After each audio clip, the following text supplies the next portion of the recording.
This is the latest from the greatest, the best in new music by classic rockers, with your host, the insane Daryl Wayne.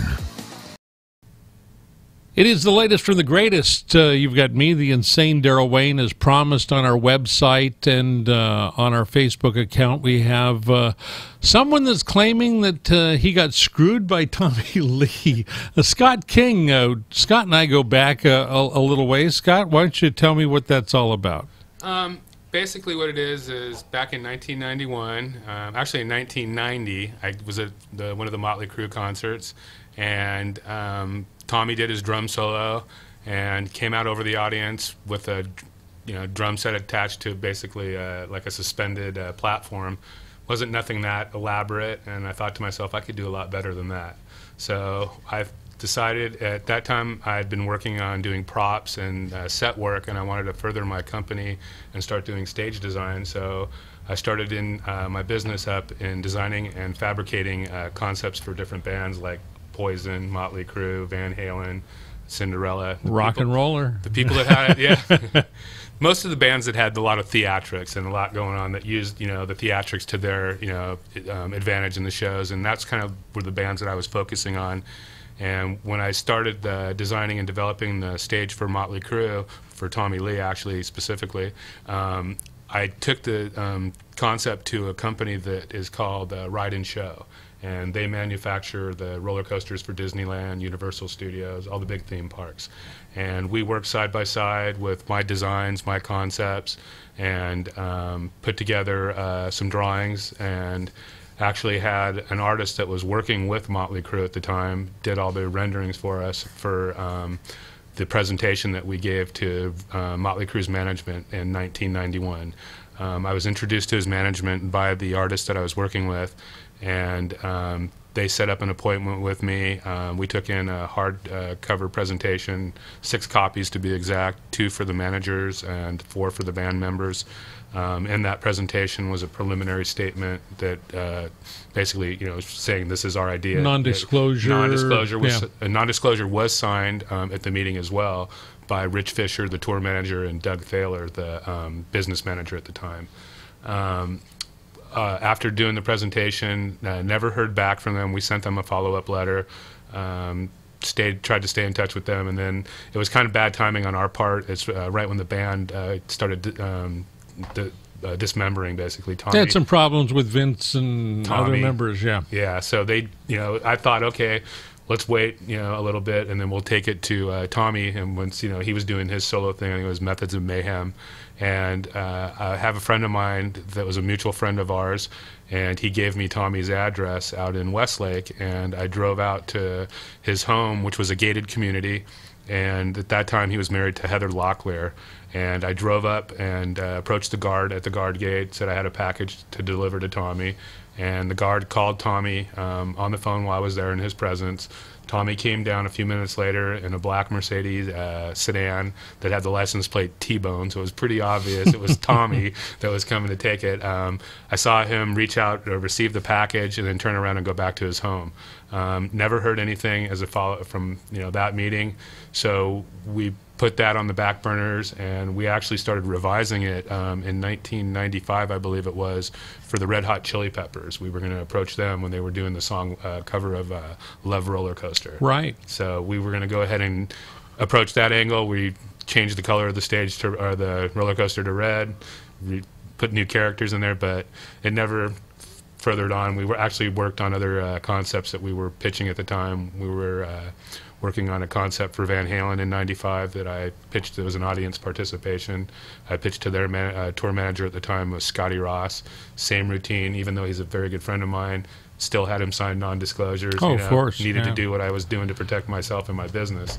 Well, there's a lot of people in rock and roll, and especially people that are fans that come up with sometimes unique ideas and concepts that are oftentimes even better than the band does themselves. I'll use Kiss as an example, right? Well, I mean, they seem to be open to some new ideas, new concepts, but, here's a situation that took place where, Tommy Lee proceeded to use the concept, but didn't give you the acknowledgement of the credit. Is that correct? To be quite honest with you, I'm not looking for the acknowledgement, but the credit would be nice. It's like I told them in the beginning, I'm not looking for the fame. I'm looking for the fortune. It's like, and not in a greedy way, but from an artist point of view, if you look at it like if I took a song that Tommy had written 20 years ago, let's say Home Sweet Home, a song that Motley Crue made lots of money off, that had been released, and I took that song and I altered it a little bit and I put it on a new video to the background, he'd want money.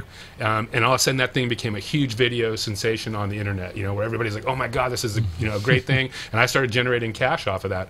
You can bet your bottom dollar that they're going to be there asking me, digging into my pockets to see, hey, we want our piece of it. It's our song. And it falls into kind of that category. But Tommy's claiming that the thing that bothers me a lot is that he claims that he thought of the idea, that he had a dream, he drew it on a cocktail napkin.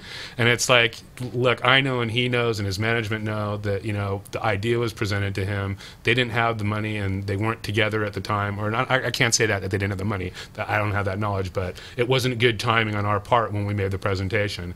And I'm guessing that Tommy figured out it's been 20 years. This guy's not going to come out of the woodworks and claim credit for the concept. But well, I think what bothers me the most is, you weren't just a crazed fan that went, yo, dude, why don't you play drums made out of Jell-O?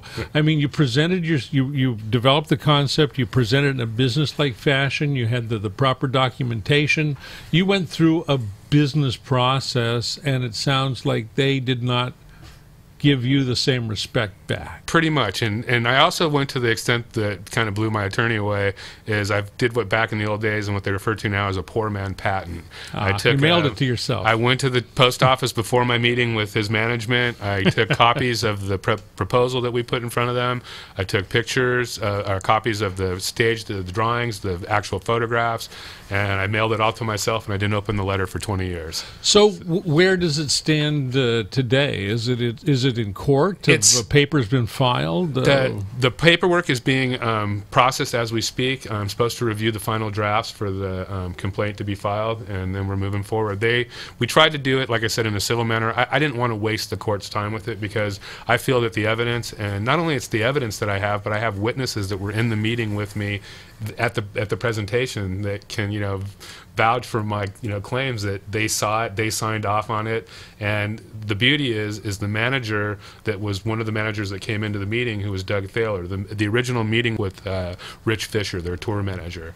And Doug Thaler walked in, handed us a business card. I kept both of the business cards from Rich and Doug and kept those in the file with the everything that I had, just as a record of I met this man. And that happens in business meetings on a regular basis. When you walk into a meeting, 9 out of 10 times people set down a business card, or you staple it inside the file, or put away. Do what you got to do. Yeah, and I didn't walk into their offices and grab a couple cards off of their receptionist desk. I basically was doing everything I could to kind of show a paper trail from the time that professionalism. Yeah, exactly. No question about it. And the other thing is that's so hard to deny is the company that we were working with, Ride and Show. The references to the project is the Tommy Lee Loop coaster.